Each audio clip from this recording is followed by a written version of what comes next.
first impeachment trial. But boy, oh boy, did the Republicans who were really angry about it stuck around, and he wasn't there, but they spoke out. I'm expecting this to be something of him getting a new point of contact ripped into him. But I could be wrong. We could just be moving on. That's what I'm eager to see. Part of me had a real hit in my stomach. Let me just, this guy is just bloviating. So this is the committee hearing on Homeland Security and Governmental Affairs. Mayorkas is here, and we have a bunch of Republican senators who are, I am expecting, to lay into him for escaping impeachment purely through political means, not because he deserves to escape it. You know, most people in this position, there's been 22 impeachment trials, or impeachments, and of those 22 in history of governmental officials, they've either gone to trial and they've been kicked out of office, I believe, or they resigned. So this is a first. It's not a good kind of first. So what we're going to do here is we're going to tune in and see what the Republican senators have to say, because all the Democratic senators are saying, "Oh, you're doing such a great job on the border," and that ain't true. So I don't have to sit here and listen to it. I'm not going to give him any oxygen, but I want to hear what Rand Paul has to say. With that, I'd like to now recognize Ranking Member Paul for his opening remarks. Secretary Mayorkas, yesterday your impeachment trial ensued in the Senate. I don't see this as a happy day or a day that I take relish or pleasure in, but it's a sad day in the sense that it's come to this. It's in a debate over policy. This was a debate over malfeasance, a debate over whether you've been telling the truth and whether you've been enforcing the law. We have a disaster at our southern border, a disaster that becomes very personal to people. Laken Riley's family, this disaster cost them the loss of a loved one. We have a disaster where people show up at the border every day and they just simply say, "Hey, I'm Joe Smith from Venezuela," and then they waltz on in. There's supposed to be rules. There are rules about paroling people. Under the Trump administration, a very small number of people were paroled. Under this administration, it's become a blanket parole. There's been the question, and you've been asked repeatedly, you testified to Senator Graham last year that parole is individualized. But then the administration has admitted that it's a public benefit to have migrants come in as migrants as opposed to illegal aliens, as if it's a difference. You know, a million people come by and we don't see them at all, and a million people come by and they stop and we give them migrant status, and somehow that's better, and there's a public benefit to that. But that's not individualized. That's judging people as a group. But I can't help but be sad for Laken Riley and her family who didn't have to have this. And he wasn't paroled for any of those reasons. And we're going to get into that in the question and answer. You've either said you don't have the knowledge, you've been asked about this multiple times, but we're going to ask again, how did the murder of Laken Riley get into this country? And what is the statute that allowed you to do it? How could you? And how could you sleep at night? Budget and resources, yeah. You know, this is going to be about the border. This isn't about whether or not the Biden administration... But he's there about the budget. Border policy. It's about whether we have laws, and you're going to enforce them at all. The last administration was enforcing the law, and you just haven't been enforcing the law, and millions of people are coming across, and they've committed heinous crimes and murder, and Laken Riley's family will never get her back. And yet that man came in and apparently was let go because they said it was full. There's no statute saying that when the camps are full, you just let people in. We have a system where we're just saying, "Hey, what's your name?" and then we fingerprint you, and then off you go. I mean, we had over 300 people on the terrorist watch list come in and then are found at a later date to be on the watch list. We have people coming to New York. We fly them to New York. We give them money. We put them up in a hotel. They assault a police officer, and then as they come out past the cameras, they're flipping the bird to everybody in America. That's a sad day for America, and you presided over this. You presided over just a disastrous border, and it isn't a matter of policy. It isn't a matter of you like open borders and we like, a more secure border. There's a law. We have a law, and you're supposed to enforce that law. And yesterday was a sad day because the majority went ahead and set the precedent that having lied to Congress, there wasn't going to be an examination of whether you lied to Congress. They were just going to simply say lying to Congress didn't rise high enough to be high crimes and misdemeanors. Chairman says, "Oh, we're just throwing rocks is why we didn't fix the border policy." It's just not true at all. The fix that was advanced legislatively was a fix that would have allowed 5,000 people a day before we would have taken extraordinary measures to try to slow the influx of migrants. But even after 5,000 a day, it was going to let migrants of no limit still come through the ports of entry. So it really wasn't a reform. It was a whitewash. All of the laws that existed under the Trump administration still exist under the Biden administration. You have all the powers that you need. The laws on accepting migrants to this country says the executive may admit migrants. Doesn't say the executive branch shall admit migrants. You can simply say we're full up, and we've got too many criminals, and we've got the horrendous thing that happened to Laken Riley and to others, and we're just full, and we're going to stop taking migrants for a while until we can sort out the mess we have at the border. You have every power to do that now. You just don't utilize those powers. But it isn't about really being good at utilizing the power. We just think you're not obeying the law. And I think it is a sad day. Yesterday was a sad day that we had to impeach a member of the cabinet. But today is a sad day that the majority chose not to even hear the arguments, not to see the proof one way or the other and have a real trial. So I look forward to trying to get some of the answers today, and I hope he will tell the truth. I hope he will not just simply say, I don't know. You've been asked many times about Laken Riley's family. You should know everything about the alleged murderer, and I hope you'll explain to us how he got into this country and why that happened. He didn't know the details. Secretary Mayorkas, it's the practice of the Homeland Security Governmental Affairs Committee to swear in witnesses. So if you please stand and raise your right hand. Do you swear the testimony you will give before this committee will be the truth, the whole truth, and nothing but the truth, so help you God? Thank you. Secretary Alejandro Mayorkas is the 7th Secretary of the Department of Homeland Security. Secretary Mayorkas has led a distinguished career over 3 decades as a law enforcement official and a lawyer in the private sector. He has served as the department's Deputy Secretary, as Director of U.S. Citizenship and Immigration Services, and at the Department of Justice as Assistant United States Attorney in the Central District of California. Thank you once again, Secretary, for being here before our committee. You may now proceed with your opening remarks. Chairman Peters, Ranking Member Paul, distinguished members of this committee. Every day, the 268,000 men and women of the Department of Homeland Security carry out our mission to protect the safety and security of the American people. They protect our shores, harbors, skies, cyberspace, borders, and leaders. They stop fentanyl and other deadly drugs from entering our country. They lead the response to maritime emergencies. As we speak, they are engaged in the response to the tragic Francis Scott Key Bridge collapse in Baltimore. They help communities recover and rebuild after a natural disaster. They combat the scourges of human trafficking, forced labor, and online child sexual exploitation, and so much more. All this despite a perennially insufficient budget. The dedicated public servants of DHS deserve full support, and the American people deserve the results a fully resourced DHS can deliver. The funding opportunities outlined in the President's fiscal year 2025 budget for DHS are critical to meeting both goals. I welcome the opportunity to discuss this proposed budget and highlight some of its key proposals with you today. When our department was founded in the wake of 9/11, the threat of foreign terrorism against high-visibility targets was our primary concern. That foreign threat persists, but now we also confront the terrorism-related threat of radicalized lone offenders and small groups already resident here in the United States. This budget provides for an $80 million increase to our department's nonprofit security grant program and additional funds for targeted violence and terrorism prevention grants so that DHS can better help communities prevent tragedies from occurring. As lone actors and nation states increasingly target our critical infrastructure and our data, the President's budget provides CISA with needed funding to improve our cybersecurity and resiliency. Fentanyl is wreaking tragedy in communities across the country. DHS has interdicted more illicit fentanyl and arrested more individuals for fentanyl-related crimes in the last 2 fiscal years than in the previous 5 combined. The President's budget includes critical funding to advance our strategy, including funds for non-intrusive inspection technology and targeted operations. During a time when the world, including our hemisphere, is experiencing the greatest displacement of people since World War II, DHS has toughened our border enforcement and is maximizing our available resources and authorities. In the last 11 months, we have removed or returned more than 630,000 individuals who did not have a legal basis to stay, more than in every full fiscal year since 2013. The President's budget would further expand these efforts. It provides funds for hiring more enforcement personnel and bolstering refugee processing. I think Ron Johnson's in the room, and I think he has a graph or a chart Congress has not updated to our immigration refute most enforcement of laws this. since 1996, 28 years ago. And only Congress can deliver on our need for more Border Patrol agents, asylum officers, and immigration judges, facilities, and technology. Our administration worked closely with a bipartisan group of senators to reach agreement on a national security supplemental package, one that would make the system changes that are badly needed and give DHS the tools and resources needed to meet today's border security challenges. We remain ready to work with you to pass this tough, fair, bipartisan agreement. Finally, extreme weather continues to devastate communities. Last year, FEMA responded to more than 100 disasters. Our budget provides $22.7 billion to assist community leaders and help survivors in the aftermath of major disasters, and additional funds to invest in resilience strategies that will save lives and taxpayer money in the decades to come. Essential to our success across all mission sets is our department's ability to recruit and retain a world-class workforce. In addition to the frontline border workforce I mentioned, the President's budget includes $1.5 billion to maintain our commitment to fairly compensate the TSA workforce. The recently passed 2024 budget, though welcome and helpful to many of our operations, was enacted too late to implement an appreciable hiring surge. It reduced by 20% much-needed support for cities dealing with migrant-related challenges, and it cut critical research and development funding. I am eager to work with you to address these and other shortfalls in the weeks ahead, as I am eager to deliver the sustained funding, resources, and support that the extraordinarily talented and dedicated public servants of DHS need and deserve. Thank you, Mr. Chairman. Thank you, Worm Secretary Jim Mayorkas. vibes. So for our committee members, we will start the first round of questions. Our intent is, as we traditionally have Just me? when the Secretary is here, 2 rounds for questions. But I have a lot of members that want to be here, and this is a very challenging time for everybody's schedule. So I'm going to be very strict on the time, the 7 minutes on the first round for everybody. If everybody would try to adhere to that in respect to our colleagues who all want to ask questions.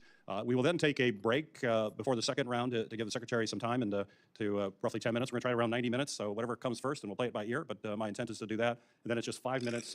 Whoops, there we go, on motorcycle. And then there's 5 minutes in the second round. And once again, I'm going to be more aggressive than I usually am because of the interest in this committee to make sure that we stay to the time. And I will start by leading by example and staying within my time. Secretary Mayorkas, I am focused on ensuring that the DHS and DOJ have the authorities needed to counter the evolving threat posed by unmanned aerial systems or drones operated by bad actors. Your department's current UAS authorities are set to lapse on May 11th of 2024, leaving upcoming major events like the Indy 500 and the New York City fireworks on July 4th unprotected from this growing drone threat. So my question for you, sir, is what would losing this authority mean to our combined efforts to protect the homeland? Mr. Chairman, the loss of our authority to counter unmanned aerial systems would leave us less secure and less safe. The proliferation of unmanned aerial systems for adverse uses has only grown. The capability of those systems has only increased with respect to speed, distance covered, payload carried, and we need that system quite compellingly. Secretary, fentanyl continues to, as you're well aware, to be a scourge on our communities all around the country. Far too many families, including in my home state of Michigan, are losing loved ones to this epidemic, and we certainly must increase our efforts to combat it. And while I appreciate the DHS's operations, such as Blue Lotus and Operation Apollo, I believe they've resulted in seizures of over 5,500 pounds of illicit fentanyl in the first 2 months of FY24 alone. Clearly more needs to be done. So my question for you, Secretary, looking at DHS's FY25 budget request, I'm concerned that the department is relying on Congress to pass a supplemental appropriation to advance the fight against fentanyl and synthetic opioids. So my question is, how will you ensure the DHS has the resources it needs to address this challenge if Congress fails to take action, as it unfortunately has in the past? Mr. Chairman, we do the most with what we have. We engage in strategic operations. We maximize the use of non-intrusive inspection technology. We deploy forward operating labs. We use our transnational criminal organizations to work with international partners. The men and women of the Department of Homeland Security do so much with the limited resources they have. But let me assure you, Mr. Chairman, that the Senate's bipartisan legislation would have provided us with vitally needed additional resources to combat fentanyl, a scourge like no other that I have seen, even throughout my 12 years as a federal prosecutor. That's what I see when I look at Mayorkas. I'm not trying to be offensive. Drugs ranging from cocaine to black tar heroin. Sir, Secretary, last year I released a report on watch listing and screening given. practices of individuals at our nation's airports and ports of entry. This report included concrete recommendations that DHS should implement to enhance our national security while also upholding travelers' dignity and rights. It recommended DHS reform the redress process, track screening activities in a holistic manner to assess their impact, and establish a watch listing and screening advisory council. My question for you, Secretary, is what actions has DHS taken so far to begin to address these 3 recommendations in the report? Mr. Chairman, we very much appreciate the report that was published, and we are certainly acting upon it. It is our highest purpose to ensure the safety and security of the American public, and to do so while complying with civil rights, civil liberties, and privacy rights. We in the Department of Homeland Security are looking internally at our own practices, CBP, TSA, and the other agencies involved with the offices of civil rights, civil liberties, and privacy, and we are also working with other departments and agencies with respect to the recommendations and the important recommendations that the report issued. Well, thank you, Mr. Secretary. I still have remaining time. I'm going to set an example. I'm going to stop early on remaining time. And I do need to leave temporarily to attend a Armed Services Committee hearing that's going on now. So I will be turning the gavel over to Chair Emeritus, Senator Carper in my absence, and recognize right now Ranking Member Paul for his comments. Secretary Mayorkas, under your administration, the Biden administration, over 1 million people have been paroled. What is the criteria you use for paroling individuals? Ranking Member Paul, the parole process is one that we execute according to the law. We make individualized determinations with respect to significant public benefit or an urgent humanitarian reason. So for what reason was the alleged killer of Laken Riley, Jose Ibarra, paroled? Allowed to come into We know the answer to Ranking this Member, one. There weren't enough Paul, beds in the first and facility, foremost, allegedly. all our hearts break for the family of Ms. Riley. Secondly, the perpetrator of this heinous criminal act needs to meet justice to the fullest extent of the law, and I will not comment on the particulars of the case because the matter is being prosecuted by authorities now. This isn't on the case of whether or not he murdered her. This is on the case of why you paroled him. Why was he paroled? My same answer, Ranking Member You're Paul. refusing to answer the Unreal. question. I have provided my answer, Ranking Member Paul. You're refusing to give any specifics about Jose Ibarra. Well, I have the documentation, and the document says that the subject, the person accused of killing Laken Riley, was paroled due to detention capacity. It was full. So is detention capacity statutorily allowed to be used as a reasoning for parole? Allow me to assure you that individuals who pose a public safety threat or national security are our highest priority for detention. The reality, not just with respect to this administration, but every administration that precedes me, is that the number of encounters has exceeded the number of detention beds available. The question is it statutorily, legally allowed to use the excuse that our camp is full? It is not. Paroled due to detention capacity. Is that allowed under the law? Nope. Ranking Member I think Paul, there's my 2 prior answer reasons. stands. Which means you're not going to answer the question. Are you pleading the Fifth Amendment? No, Ranking Member Paul, I've answered Hey, the the question. heart. When So you I have- almost the didn't come back question's very today. I had a specific. real You have bad testified pit in my previously, and you've stomach from the testified way today things that there are went two down reasons you should be yesterday, paroled. but Urgent I wanted to humanitarian see need how or they significant approach public him benefit. today, That's not having the reason seen, listed. The reason listed is you know, parole having gone due to through detention yesterday. capacity. Is parole due to detention capacity Oh, yeah. a lawful reason for parole? He also stretches out his There are different non-answers. bases for parole. Eats I up am not a time. legal expert in this regard, but let me assure you that when an individual is encountered at the border, and they are deemed to be, at the time of encounter, a threat to public safety or national security, they are a priority for detention. If not, they receive a notice to appear and are placed in immigration enforcement proceedings. The number of individuals encountered at the border exceed the number of beds available in our detention facilities. That is not something specific to this administration. That is something that has been true. You might for- have more beds if they remained in Mexico. Did the administration, when you came into office, reverse 92 executive orders of the Trump administration, which allowed them to apparently have people remain in Mexico, allowed them to have, you know, probably 90% less parolees than you have?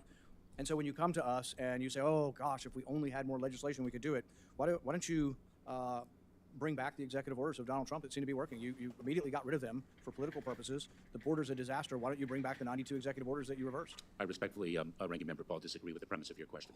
That's because you refuse to look at the facts, and it's still, you know, I guess insulting to all of us and insulting to the memory of Laken Riley and to the memory of others who have been killed by people who came into this I country. can't wait for Ron March Johnson's 2nd, an illegal charts. alien who got into the country as a got-away, killed Washington State Trooper Christopher Gadd. Haitian man who entered the U.S. via the CHNV parole program was arrested for sexual assault of a 15-year-old girl. March 21st, illegal aliens in El Paso rushed the fence. You saw that on national television. An illegal alien on March 23rd murdered 25-year-old Michigan resident Ruby Garcia. Chinese national came across the border and illegally breached a military base in California. I mean, the stories go on, and I think a lot of people in America are going to be appalled, you know, that you refuse to answer the questions. Jose Ibarra, you know, was it lawful to parole him? Was it lawful to let him in the country because you say the camp's full? Ranking Member Paul is a former federal prosecutor for 12 years. I can say with tremendous conviction that individuals who commit criminal acts need to be held accountable for their crimes. Well, that's not much consolation if you wait until after he's murdered somebody. See, part of the problem is, and I think people would be aghast to know this, that when you come in, you just give people your name, right? The honor system. There may be some databases you check, but certainly most of the domestic crimes in Venezuela probably are not in any kind of international database. So if you waltz into the country through your generous parole programs and say, I'm John Smith from Venezuela, you have no way of ascertaining that, and you still let them go. So you say, well, we're going to make sure that they're not a violent criminal. You have no way. You look in some databases, maybe they're not in the database, but you have no way of even knowing if that's their name. Then you give them biometric, you give them, you give them fingerprints. Now they have a new name and fingerprints. They essentially have been given a new identity by your agency. I don't know. I'm just so sickened and sad by the families that have lost loved ones from this. I don't see real remorse. I don't see you're willing to answer the questions. I mean, if it were me, I would be so upset by this. I would be doing everything possible to make sure that another Jose Ibarra doesn't get in. But apparently you let his brother in too, and his brother's got a rap sheet 10 times longer than Jose does. And so, I don't know. All I can express is disappointment and bewilderment that the Democrats let you get away with it. Mr. Secretary, welcome. It's good to see you. On behalf of most of us, I think, in this body, thank you for your service. Look at that. One of the toughest jobs of anybody. Now, we are on a slight delay. This is live-ish. Believer in This is bipartisan today. solutions. We're Certainly a said, little you know, behind. Bipartisan solutions are lasting solutions. I believe that is true. And I'm not interested in having talking points or getting on television. I just want But I solve think problems. it's still And this is live. one of the problems that I'm going to not run. Let me for just re-election, jump as you ahead may know, and confirm, 'cause I'm not this gonna- year. And on January 3rd, 2025, I will be a free man. Not a free man in Paris, but a free man in Delaware. And I hope that we have dealt with these issues in a constructive way that will actually work. I just want to say, while Senator Lankford is here, just my heartfelt thanks to him, to Senator Sinema, and also to Senator Christopher Murphy. They spent literally not days, but weeks, maybe even longer, working with the administration and particularly with you to try to find a bipartisan solution that could, or a series of bipartisan solutions would help us Put a address pop this guard on this guy's mic. This is a shared responsibility. It's not all on the secretary of this department or even the people who work in this department. It's a shared responsibility. It's a shared responsibility between the executive branch and the legislative branch. I've been privileged to serve on this committee since it was first created, to lead this committee, and when we're at our best, we work together. We work across party lines, and we need to do that in this case as well. Let me just ask if I can, Mr. Secretary, to think back on the last several months as you worked in concert with the three of my colleagues that I mentioned, three of our colleagues whose names I mentioned. What are some of the, as we turn the page and say, well, let's actually try to solve this problem, address this issue, and resolve it. What are some key lessons that should emerge for us from those negotiations? Senator Carper, the Senate negotiated bipartisan legislation would have been transformative. So it would have been transformative in two primary regards. It gets. One is the provision of resources. Sometimes it to the gets Department of boring. If it Homeland gets too Security fast, and the other departments I prefer and to agencies slow of it the down federal or speed it up to government that 1.25. administer But immigration I don't law. think the government It's not just additional has Border that Patrol capability. agents, The next Office of day on Field C-SPAN, it might. Operations officers within U.S. No, Customs and Border Protection, but it's over 4,000 In asylum fact, you know, the officers, trial more didn't immigration, happen, Jorge. judges, Welcome back, by the as- way. As an example. So they In voted addition, to and not very importantly, table it the would have entire changed trial. the And this system, is now a the hearing broken on budget system for Homeland dramatically. Security. One of the greatest infirmities of our But current he is system getting a little is bit that it of takes multiple flack, years between the I would time of say, encounter from the and a right. And the left final is kind of adjudication smoothing over of an and asylum case. The Senate negotiated bipartisan legislation would have taken that multi-year process that draws people to the United States, and it would have shrunk it to sometimes less than 90 days in duration. And that changes dramatically the risk calculation of intending migrants. It would have empowered us to use expedited removal, a speedier yet fair process for individuals not just in immigration detention, but for those outside of it as well. A transformative piece of legislation that was extremely tough yet fair. Let me just thank you for that. Most of us go home at the end of the legislative week, wherever we're from. I go home almost every night and come back the next day that we're in session. I've been doing this for, gosh, 23 years. And I feel lucky to be that closely tied to my state. One of the things I do, I suspect our colleagues do as well, the days that we're not in session, I'm all over Delaware. We have only three counties. We have 1 million people, and we have a county day for each county during the week. And I visit businesses large and small. I visit schools, medical facilities, and so forth. But one of the questions I ask at these visits, I call them customer calls. I ask, how are you doing? I ask, how are we doing in Congress? And what can we do to help? And more and more this guy I hear is a constant. I have to. May of 2019. This is what I wanted to see, crisis really. season. I Back want to see him 2000 confronted with Really, this the last chart 5-6 from years, Ron but thank Johnson. you. Back 2012, the unlawful deferred action on childhood arrivals. That's what sparked all the subsequent crises. But I want to focus in the crisis that President Trump faced because of DACA, because of the reinterpretation of the Flores settlement. He was rapidly, the number of apprehensions or number of encounters at the border was rapidly increasing to peak in May of 2019 at about 4,800 per day. By the way, back in 2014, Obama hit his humanitarian crisis, when you were part of when he was Assistant Secretary, 2,200 a day.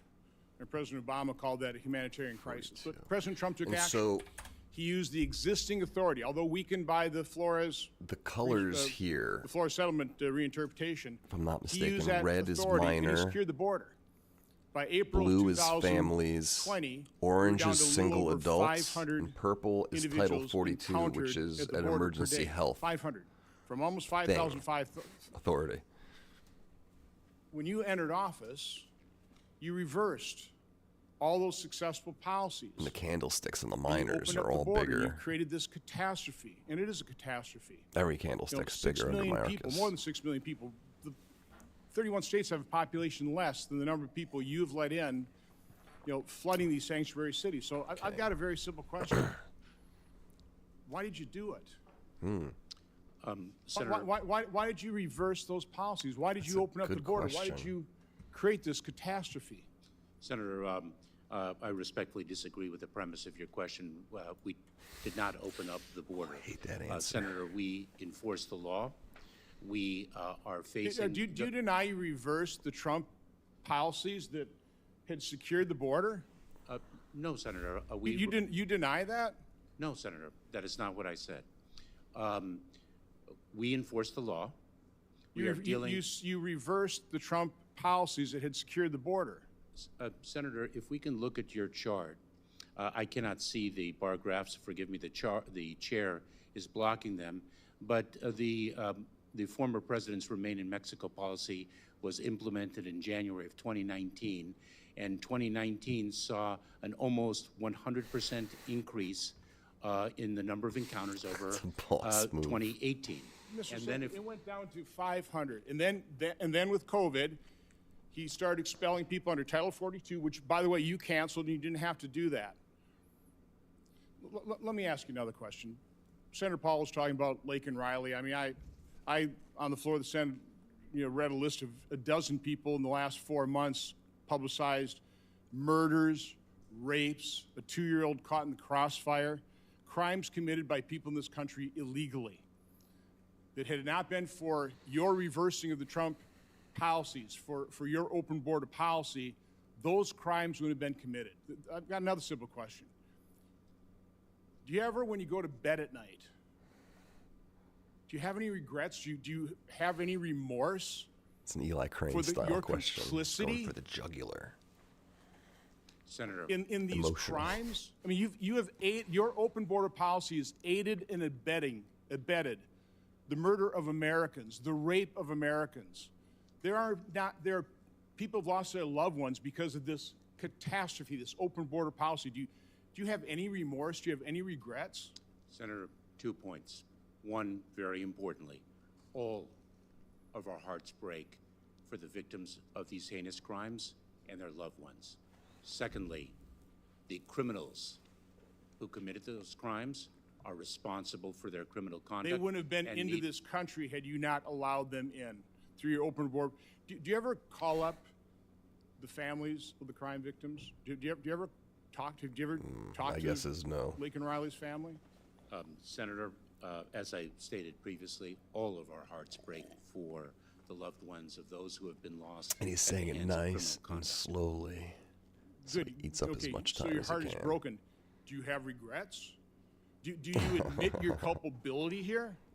Do you admit that your actions have resulted in the deaths and the murders and the assaults of thousands of Americans? I've got the CBP statistics here. Assault and battery up 5.7 times over the last few years what it was in 2020. Homicide up 17 times. Again, these are from keep people in this country illegally. Sexual offenses up 2.5 times. Again, that's the direct result of your actions, of President Biden's actions. Quite honestly, of actions of Democrats in the Senate who refused to vote to complete the wall, which would have helped. It's not the full solution.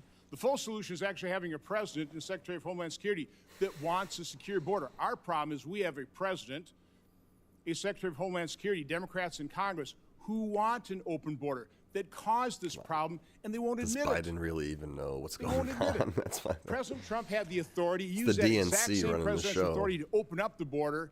Now you refuse to secure the border. And by the way, this bipartisan bill, let me paraphrase, pretty accurate quote of Senator Schumer to Politico. He said, "We were playing chess, they were playing checkers, and we got our Ukraine funding. And we're in a lot better shape than we were 3 months ago on the border."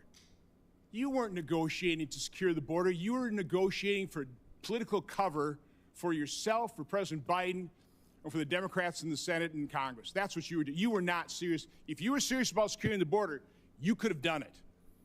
By the way, if you were serious about having a closed border, a secure border, you would have let it remain secure. You would have left those policies that worked, that secured the border, that would have allowed is why us to speed up the establish pauses, a functioning man. legal immigration system. Sorry. But you blew it all up, and that's the result. That's the result. That's the speed it up catastrophe. so And you've been quickly, it denying looks before like this he's committee violently repeatedly that this isn't even throw the board not at even a him. problem, Senator. It's a challenge. This is a catastrophe, Mr. And I cannot believe Time you and have no Senator's remorse. expired. Senator Lankford. Props to the Mayorkas, staffer you who and I was spent a lot of holding time it. I would dare say that you and I spend more time together than anyone on this dais. You and I both know there are things the executive branch can do, and there are things that Congress can do to be able to attack this. The challenge becomes trying to get those things implemented to be able to do it. Lankford's There's got a a look rumor to that's him, out there doesn't he? that the administration's considering a change in 212F authorities, and that there may be some new executive authority used during this time period. Can you give us some insight of what that might be? Morning, As a SoCal consideration? Chris. Senator, I'm very proud Top of of the time morning that to we, you. Spent together negotiating what would have been a transformative solution to our broken immigration system. We in the government consider consistently all the time what options are available to us. That is the responsibility of of good government. We have not made any decisions that I'm in a position What do you to think announce today, Mayorkas but was I like can when he assure was you at that we consider Berkeley? all the options before us in executing our responsibilities. Big head of hair? Do you have an idea of a time period when that might be implemented? I know you're making some considerations on that. When would we know? There has been no I decision actually want to made kind of yet. jump I don't ahead have to a time frame Hawley. I think present he to you. might have There were clearly torn into Senator him. Dunn- Lankford doesn't bring in the eyeballs. But we've got to be able to implement. We need the White House to also make the That's a yes or no. Senator, I have said previously. I'm not I even have- interested in Romney either. To a lot of people, what manufacturers buy usually a young uniform. Please. Ranking Member Britt. Here we go. You gave This is going to be good. You can already tell. Should I slow it down to regular? Hawley speaks fast enough. Have you read his parole file? One app. They enter the country to custody. They should house. All right, all right. All right. Ibarra, if we can. You know who that is. That's a question. Nothing know of what he note did. today. We're just, I know what you he's know, accused of doing. some Which people are is, moving on, and some people are trying to murdering bring a up young from, woman. you know, And that wasn't the first crime the that he fact that committed he's in this escaped country, was it? impeachment trial in an Senator, as I've unprecedented move. articulated previously, I'm not going to speak about the facts of the case because there is an ongoing criminal investigation. Have you read his parole file? Senator, same answer. So you're not going to say whether or not you've read the parole file? I've got it right here. Have you read this? Senator, I do not want to speak to the particulars of the case given the pending criminal See, prosecution. now, I find this interesting because this is a new answer today. You've changed your answers all over the map on this, and it looks like to me you just don't want to answer the question. 2 days ago, you were asked about this in the House Homeland Security Committee. I've got the transcript right here in front of me. You were asked the same question. Jose Ibarra, why was he paroled? You said, I don't know. You said, I don't know. I don't have the case details with me today. Congressman Bishop says, you don't know? And you said, I don't know. I don't have the details with respect to that individual's case, but I would be pleased to provide them to you, Congressman. You didn't know 2 days ago. Now, interestingly, on April the 10th, 6 days before that, you gave Senator Katie Britt a different answer. She asked you the same question. She said, why was Jose Ibarra paroled into the United States? You said, and I quote, Ranking Member Britt, there was no derogatory information of which we were aware. So you were happy to comment on the case then, on April the 10th. By April the 16th, you had developed amnesia, and today you say you just won't comment. So which is it, Mr. Secretary? Now that we have the file, I'll tell you what the difference is.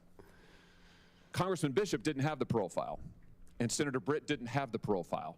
And now we do have the parole file. And now we all know that the reason he was paroled into this country was because lack of detention capacity, which, as you and I both know, is not a valid reason under the statute. And now that we know that for sure, this is right out of the parole file. Here it is.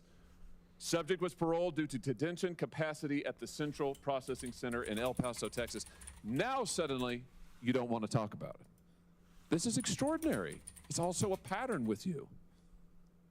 So let me just try one more time. Have you read the parole file? Senator, I'm going to give the same answer, and let me say it. Well, which one? Are you going to give me the answer you gave to Senator Britt? Are you going to give the answer you gave to Congressman Bishop, or the answer you gave to Senator Paul, or do you want to try a fourth one? Senator, I will not speak to the particulars of the case given the pending criminal Yeah, prosecution. well, I'm sure. Well, you certainly, of course you don't want to, because it is an absolutely damning indictment of your policies. Let's just review Jose Ibarra, and how he came to be here. On September the 8th, 2022, he was encountered by United States Border Patrol in El Paso, Texas, and was paroled into the United States due to lack of detention capacity. A provision, a proviso, a rule that is not permitted under the statute. You and I both know you know this. You knew it when you were talking to Congressman Bishop. You knew it when you were testifying to Senator Britt, and you know it today. You just never wanted to cop to it because the statute doesn't permit it. And so you lied to Congressman Bishop and you lied to Senator Britt. And now you are hiding behind the ongoing prosecution excuse because it's the last one left to you, because you testified falsely under oath. Then on July 19th, 2023, Ibarra reports for a biometric appointment and was fingerprinted. This is now in New York. The results come back and indicate he has a criminal history. So he's in this country, he has a criminal history. September 14th, he is arrested in New York by NYPD for what? Injuring a child. September 14th, 2023, he is arrested for injuring a child. What happens? The offense was never prosecuted and the arrest was expunged. I'm reading right out of the parole file. Expunged. Wow.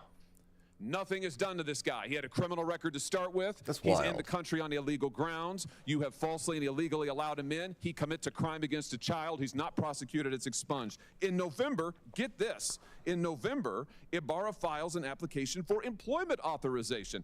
And unbelievably, on December the 9th, 2023, it's approved. So this is your policies in action, Mr. Secretary. A criminal is permitted into this country on grounds flatly not permitted, flatly contradictory to the statute. He commits a crime against a child, and then he gets a work permit. He gets a work permit. You want to know why all of the jobs in the last 2 or 3 years have gone to illegal migrants? Working people in this country can't get a job. Their unemployment rate's high. Why? Yeah. Because of things like this. And then what's he do? Well, we all know. Yes. Then in February, he commits the heinous crime against Laken Riley. Is this a record that you are proud of? Senator, you've misstated some facts. I have read from the parole file, which you have said you don't recall, don't have, you miscited. I'm reading from it. It is right here. And I've just, pursuant to the speech and debate clause, I have just read it into the record. And the reason is, you have lied repeatedly to Congress and to the American people about this. They deserve to know. And the only way they're going to know is if I tell them. I've just told them. It's in the record now. I've read it verbatim from the parole file. Verbatim. I just want to know, why did you change your story so often? Why didn't you just answer honestly to Congressman Bishop and Senator Brett? Senator, I am confident that justice will be vindicated in the criminal prosecution of the case. Well, hopefully he'll get more of a trial than you got. Otherwise, there'll be no justice for anyone at all. Let me ask you something else. Travis Wolf, do you know that name? Not off the top of my head. Travis Wolf is a 12-year-old boy from Missouri. This is him. Oh, no. Travis was killed on December 20th, 2023, or I should say he was in a tragic attack on that night. He died some weeks later, head-on collision. The person driving the vehicle, who's now been charged with 6 criminal counts, is Indrina Bracco. Do you know who that is? I do not, but let me communicate that I know that all of our hearts break for the family of this young boy who died. That's his in that line. accident. Well, for anybody who's she's an passed. illegal migrant here from Venezuela. Local law enforcement tell me that she was detained briefly at the border in 2023 and then released. And then she commits this crime. Multiple people have been stabbed in O'Fallon, Missouri by illegal migrants. Mr. Secretary, I know that you think your policies are a success. You sat right there in that chair and you've told me over and over our policies are working. You're on the record years and years saying that. Maybe they're working for you. Maybe they're working for your political objectives, whatever they may be, I don't know. But they're not working for Laken Riley or Travis Wolf or the people of my state. They are, in fact, a travesty. What you have done is a travesty. And, sir, it is long past time for you to go. Thank you, Mr. Chairman. Senator Hassan, you're recognized for your questions. Well, thank you, Chairman Peters and Ranking Member Paul, for this hearing.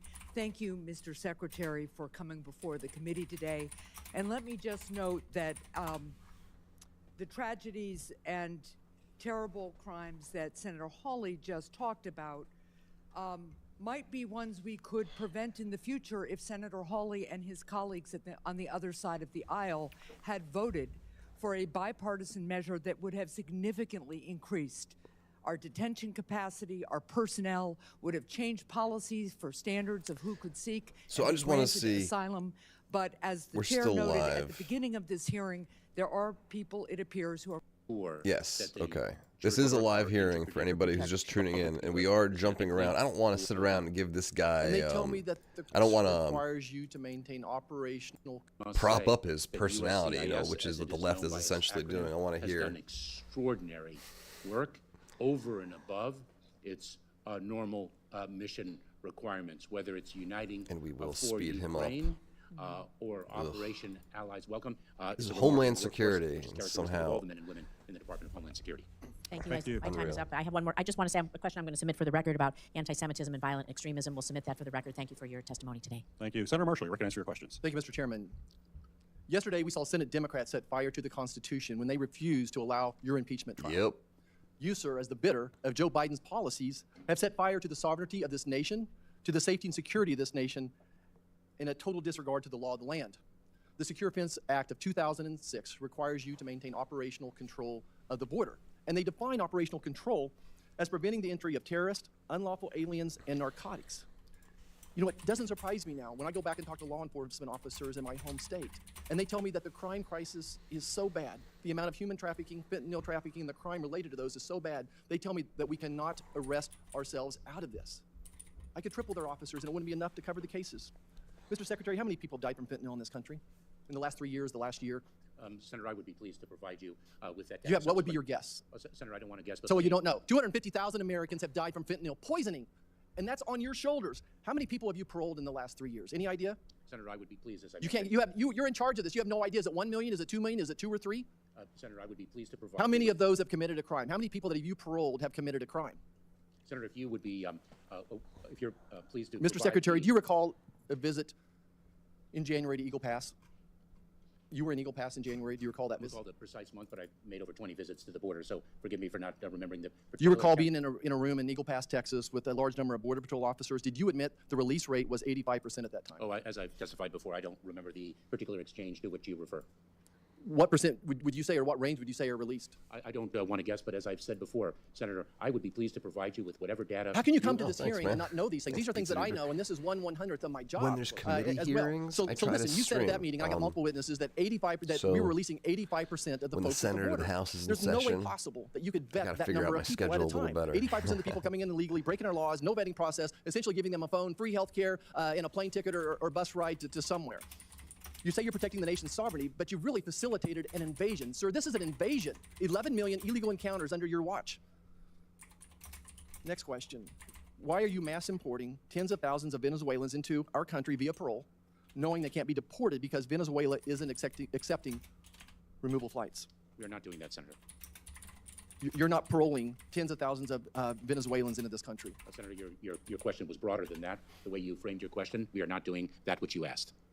Are you importing tens of thousands of Venezuelans into this country? The term importation is incorrect. We have a Cuban, Haitian, Nicaraguan, Venezuelan parole program for those Venezuelans who are paroled and do not have a basis to remain. So why are you paroling them knowing that Venezuela won't take return flights? So that is false.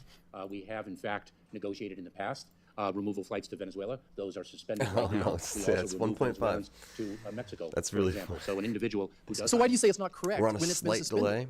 That's why Americans We're don't an trust you. That's why hour Americans don't trust the behind the government live anymore, hearing. is because you're setting up, you're twisting the truth, giving incomplete answers. This is really a de facto amnesty pauses, orchestrated by your administration. believe There's it a or not, reason why Venezuelans won't take them back. I really lose a lot of viewers during long pauses, and there's some Next speakers who speak really slowly, and My I understanding cringe. that I'm we have like technology dying employed that helps inside. track the number of gotaways that have unlawfully crossed our borders and evaded capture by our border patrols. Is that correct? We do have technology that is a force multiplier for our personnel. 1.25 is Again, I preferred, wrote but the today, I'm asking government you, doesn't has this do technology been that. operational since you took the post? C-SPAN does. I would like to get I back to you think. if there's any deficit in its operational capability. Senator, I'd be pleased to get back to you on that. Has the system ever gone down under your tenure? I'd be very pleased to provide you with that subsequent to this hearing. How could you not know that? How could you not know what type of, is it been down once or twice? Has it been down for weeks at a time, months at a time? Any just range or thought that you could give us? Do you keep track of it in any way, shape, or form? Senator, we deploy so many different technologies across the expanse of our department, which consists of 268,000 people. If a technology goes down for a short period of time, I may not have visibility of that. I'm the secretary of the department. Do you think it's been down for a significant amount of time or an insignificant amount of time? Senator, as I've previously said, I would be pleased to provide you with the information you request subsequent to this hearing. I will look into it. How can you keep track of the gotaways if you have no program in place that tells us when this is working or not working? I'm sorry. That's a good Senator, can you question. repeat your question? Yeah, how can you tell how many gotaways you're reporting if you don't know when this technology is working or not working? In other words, how do we know that the 2 million known gotaways is a good number? Senator, the individuals on the ground in U.S. Customs and Border Protection have visibility of the operational capability of the equipment they use. They oversee counting the number of individuals who evade detection to the best. But you rely on of their- technology to observe those as well, and you don't know if your technology is working yeah. or not working. Senator, I believe I've answered the question. No, you've not. You've said you don't know. The answer you've given is you do not know. You don't know much of any of the answers to the questions we're asking you. This is why we need an impeachment trial. This is why Americans are demanding an impeachment trial. I yield back. Over the 90 minutes here, but I have one senator, perhaps another one. Then we'll give you a full 10-minute break if, with your indulgence, so we can get through this first round. Senator Butler, you're recognized for your questions. Thank you, Mr. Chair, and thank you to you and the ranking member for the hearing today. Thank you, Secretary Mayorkas, for joining. It's That's interesting. The nature of my colleagues' energy and attention when that same energy and attention seemed to lapse when there was an opportunity to do something to provide the kinds of supports. That's it. It's like that is a force only multiplier one for our bill, personnel. one chance, and And I know everything that I'm everything's asking, on. has this technology been operational Like since we're you gonna took give the him post? more money, more. That's I would unreal. like to get back to you if there's They any, tried to do deficit something in by its impeaching him operational capability. yesterday. Senator, I'd be pleased to get back to you Don't on that. Has the ever system ever forget gone the down under Democrats your in an term? unprecedented I'd be very move pleased to voted provide to you with not. that I think I went support. backwards. for some Sorry. of the work. Sorry, gang. Co-authored by a conservative Republican member of this committee, was put forward in the U.S. Senate. It would have tightened asylum standards to stop exploitation of the asylum system. It would have surged enforcement resources to the border. It would have meant more essential When we come back, Senator. So I think we're live again, though. Believe it or not. Yeah. Will fulfill that commitment. I most certainly Oh will. boy. I think Has been the delayed. Ukraine being flag here is today. like. Before I I'm begin, I want to skipping. take a moment to correct the record on a few statements that have been made. Here for America. related to This the is bipartisan Homeland border security proposal Security. they introduced earlier this year along with my colleagues Senator Lankford and Senator Murphy. First, there was misinformation related to the 5,000 daily entries. Oh my It was actually God. 4,000 encounters that triggered a closure of the border. She's not wearing and once the we pin, hit that number, so I including have to individuals watch. who enter through our ports of entry, the border would be closed until Whoa, that encounters dress. dropped to 80% of that She's- threshold she's level. the loud- So she this dresses number was actually loudly based often. on capacity. This was worked out closely with Secretary Mayorkas and his team, allowing us to meet our international obligations while making sure that we maintained detention capacity so that dangerous individuals would not be released into the country. Secondly, we ensured that 1,400 individuals were able to apply for asylum through an orderly process at ports of entry. These individuals would not be able to curtail or delay regular trade or travel. And for those who were granted access through our ports, they would no longer have been paroled into the United States for 2 years without a work permit. Instead, they would have been placed into a rigorous and rapid process with an initial screening within 90 days, determination of an entire claim of asylum within 6 months, and these individuals would not have received a work authorization until such time the legitimacy of their asylum claim had been determined. That, of course, are the facts of the legislation, which is contrary to some of the misinformation we heard here today. So, Mr. Chairman, fiscal year 2023 again set a new record for nationwide encounters. This year has brought no relief. With the Tucson sector in my state alone encountering over 340,000 individuals, this is the busiest sector along our southern border by over 140,000 encounters. As you know, Arizona's Lukeville Port of Entry was closed for an entire month, so port officers could help Border Patrol agents in Ajo manage the surge of migrants crossing the desert. That, as you heard from me, devastated the small businesses in that community that depend on international travel. funny, So right Marty. now, a normal day in Arizona means migrants are released directly into border communities. They do not have the transportation or NGO infrastructure to manage these releases. There's a coordinated effort between cities, counties, and NGOs to move migrants to Tucson and Phoenix, where they're securing transportation out of the state. We tried to fix that problem with your help and your technical assistance. Senator Lankford, Senator Murphy, and I crafted a bipartisan proposal that actually addressed and reduced the encounter numbers we've seen steadily increasing over the last decade. And while partisans here in D.C. have decided that having a problem to talk about is more important than problem solving, this doesn't mean that we can just stop working to provide relief in Arizona. In Arizona, we still must continue to find ways to make meaningful policy changes to secure our border, keep Arizona families safe, and ensure that migrants are treated safely and humanely. As you know, Secretary, I helped secure $650 million in fiscal year 2024 for the CBP Shelter Services Program to limit the burden on financial burden on local communities. I was pleased to see the notice of funding opportunity published last week that gave Arizona its fair share of the money available. As you know, this money has come quite late. We were just days away from Pima County seizing all activities to process and manage migrants. So she's not what steps seeking is DHS going to re-election, take to ensure that additional funds interestingly. are distributed and that we don't find ourselves in this critical situation in Pima County once again? Senator, let me first She's an state that I was honored independent. to work with you and the other senators on the bipartisan legislation that would have been transformative, not only in its provision of resources, but in the change of authorities with which we would be equipped, the most significant change since 1996, long overdue.